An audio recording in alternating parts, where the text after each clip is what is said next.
The Holy Gospel this morning comes from St. Mark, beginning in the 5th chapter. Starting in verse 24, "And a large crowd followed Jesus and pressed in on him. Now there was a woman who had been suffering from hemorrhages for 12 years. And she had endured much under many physicians, and she had spent all that she had, and she was no better, but rather grew worse. She had heard about Jesus, and she came up behind him in the crowd and touched his cloak. For she had said, 'If I but touch his clothes, I will be made well.' And immediately her hemorrhage stopped. And she felt in her body that she was healed of her disease. And immediately aware that the power had gone forth from him, Jesus turned in the crowd and said, 'Who touched my clothes?' And his disciples said to him, 'Boss, you see the crowd pressing around you. How can you say, 'Who touched me?' He looked all around to see who had done it. But the woman, knowing what had happened to her, came in fear and trembling and fell down before him and told him the whole truth. And he said to her, 'Daughter, your faith has made you well. Go in peace and be healed of your disease.'" The gospel of our Lord. You may be seated.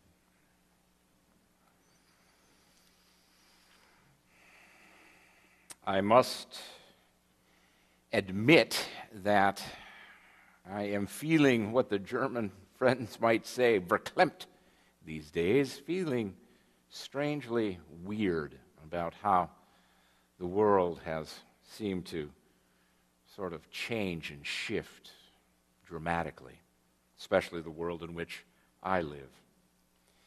And as I begin to ponder things that have changed, and then all of a sudden something else comes at me, and I haven't even finished what I did before, and I don't even know what I think about that, and then something else, and it's just so much. I just wish I was with Pastor Pam in the Rocky Mountains.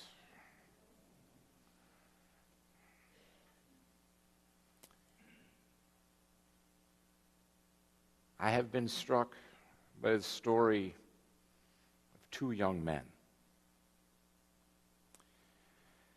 One I knew a long time ago. I'll call him David. It's not his real name. But he was one of my confirmation students. And like most teenagers outside of Chicago, Illinois, he went to confirmation only because his parents threatened him with death if he did not go. So he came. Now, he was a fairly regular attender, not the least of which because his confirmation teacher, namely me, was also his next-door neighbor. And if he didn't show up at confirmation, then I made him babysit my 2-year-old and my 4-year-old. And nothing gets a teenage boy to confirmation faster than childcare. This young man was a gifted young man, very much a musician. I loved to play, even when he was 14 or so, loved to play the organ, piano, keyboards. And you could hear him up and down the neighborhood playing. Well, there were only 4 houses in the neighborhood. It wasn't that much, but... So he helped me out a lot. In those days, we were, this was early 1990s, music was kind of changing in the church. It was moving away from only using the organ to other instruments and doing different kinds of music besides just traditional hymns. And he was very much a part of helping me work through some of those issues with music.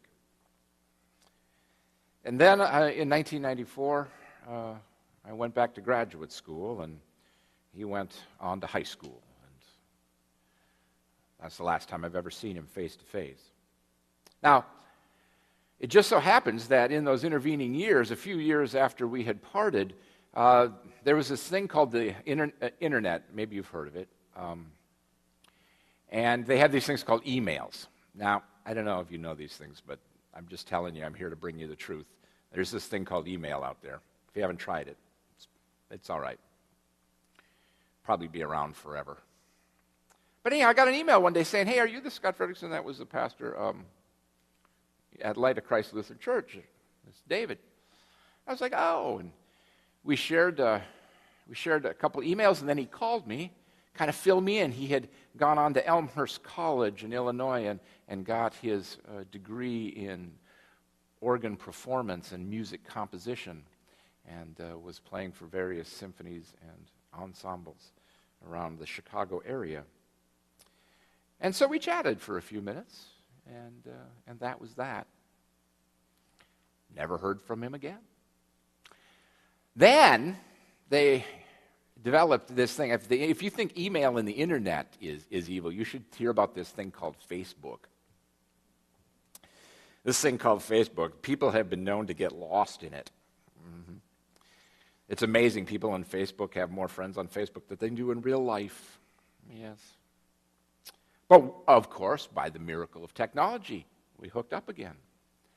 By now, of course, he's much older. In fact, he's the age that I was when I met him. And he is the principal organist, cantor, and musical director of All Saints Episcopal Cathedral in Glendale, California. And he plays all across the world in organ recitals. One of my confirmation students. Now, I want to pat myself on the back when I have people like Jason who have gone into ministry. I want to pat myself on the back because 4 of my confirmation students over the years have gone into ministry. So I must be really good. That's the only conclusion I can draw. Oh, so you might have different? Sorry. Fair.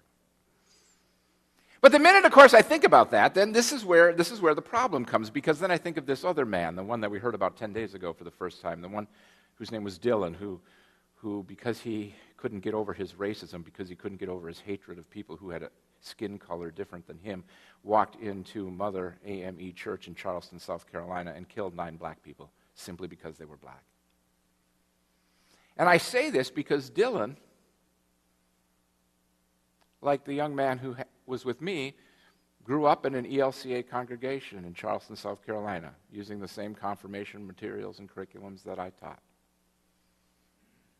He read the same books, used the same hymnals that we sing out of, did the same kind of church that we've been doing. But yet, somehow along the line, one man takes all that stuff and decides to go and continue on and add his voice to the chorus of musicians who have praised God over the centuries. And another young man, stuck somewhere else, takes that same information, takes that same experiences, and translates it into a horrible racial attack. And quite frankly, I don't understand it. I mean, I don't think, for example, that my colleague who taught him confirmation, whoever it was, I don't know, but it was one of my colleagues. I don't think he was like a bad confirmation teacher. I mean, okay, granted, he might not be as good as me, but, seriously, other than Jesus, who is, You're up, that's good. But you can blame him, right?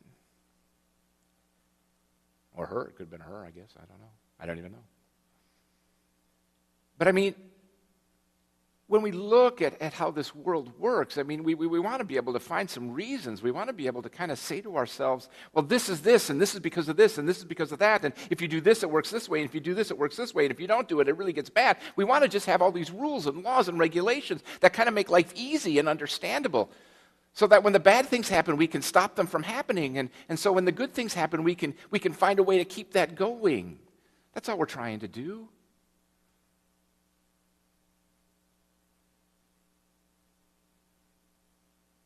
But it's so much more complicated and ambiguous than that. I mean, I can no more take credit for Jason's ability to play the organ than I can take credit for creating the world. I had nothing to do with that. I gave him a few opportunities when he was younger, maybe, but for crying out loud, I haven't seen him face to face in almost 20 years.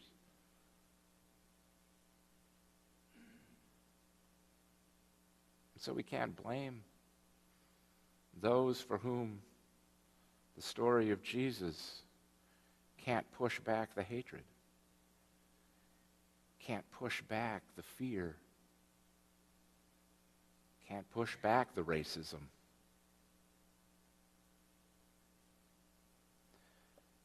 And so we cry, we weep, we send the President of the United States to preach at a funeral. We do all kinds of things in order to try to make sense of a world that just eludes our grasp. So that's what I've been thinking about. I don't know how your weeks have been, but that's what's got me going over the last 10 days. And then, of course, the story I just read to you from the Gospel of Mark hit me. I've heard that story 100 times.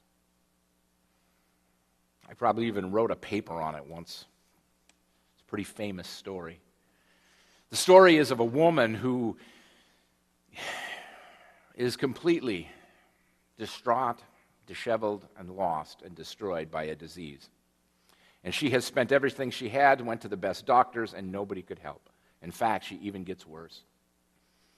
And somehow along the line, she hears about Jesus who's going into his town. And now you got to remember, the town that Jesus is in, little Capernaum, it's not very big.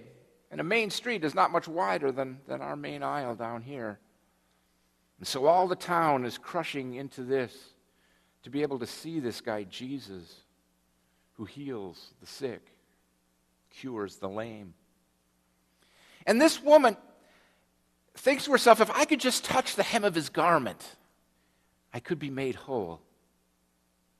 She doesn't have any evidence for it. She hasn't tried it yet. She doesn't know. And she says, but if I could just touch the hem of his garment, I will be made whole. And so Jesus is walking, and you can imagine he's got his 12 disciples, kind of his bodyguards and entourage, and he's walking because you see this man Jairus has asked him to cure his daughter, and so he's got to go from the north end of the city to the south end of the city. And as he's walking, people are crowding in on him. And as he's crowding in on him, the woman sees her chance to just touch the hem of his garment. So she does. And immediately she is healed. Immediately the power that is Jesus flows out of him and heals her. And Jesus feels it too. And he stops. And he looks around at all the people and he says, who touched me? And the disciples say, boss, you got to be kidding. Look at all these people here. We all touched you. What are you talking about? You're worried about one person touching you? He says, no, somebody touched me. And here is the amazing part of the story. The woman sucks it up and confesses. Now think of how scary this has to be for this woman. Because she's already healed. And if she goes to Jesus and confesses that she did it, he could take his power back and she'll go back to being sick and probably die. She could just wander off in the crowd and be well forever. But she doesn't. Why? Why?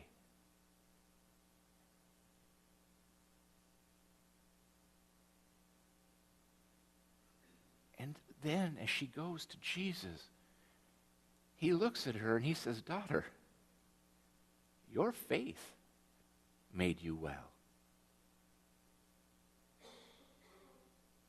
Go and be healed from your disease.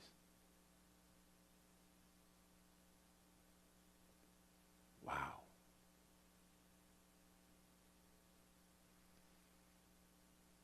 Until we can answer the question for ourselves, why that woman confessed to Jesus. In fear and trembling, this was not an easy confession.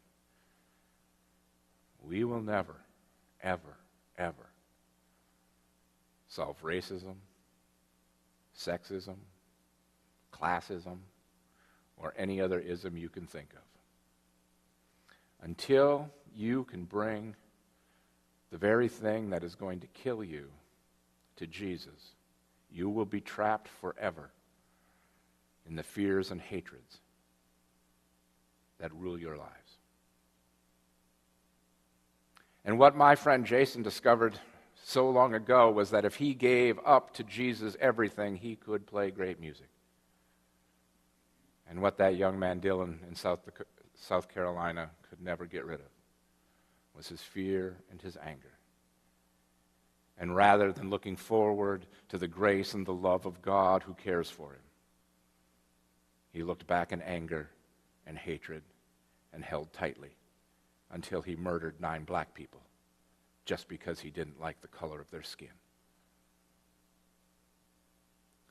We live in the promise of a God whose power exudes to heal us.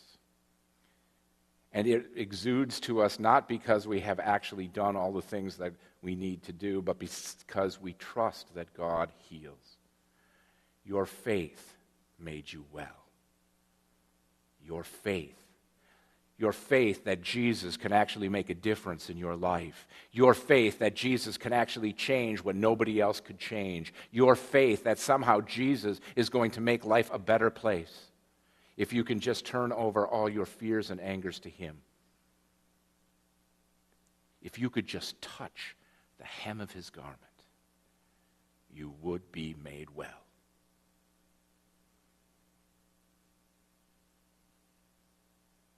There's going to be a lot of songs sung. President Obama has taken Amazing Grace, so no one's going to sing that one. I mean, how can we compete?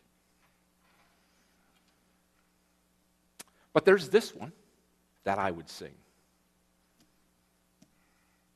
Oh, there was a woman in the Bible days. She had been sick so very long.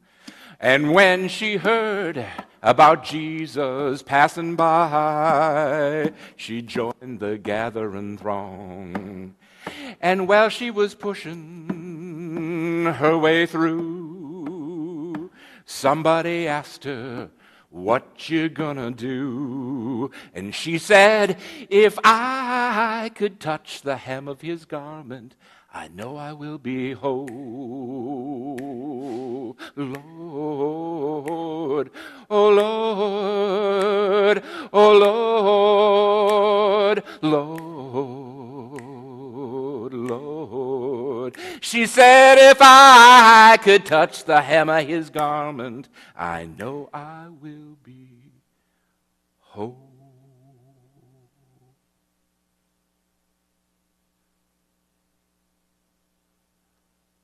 That's faith.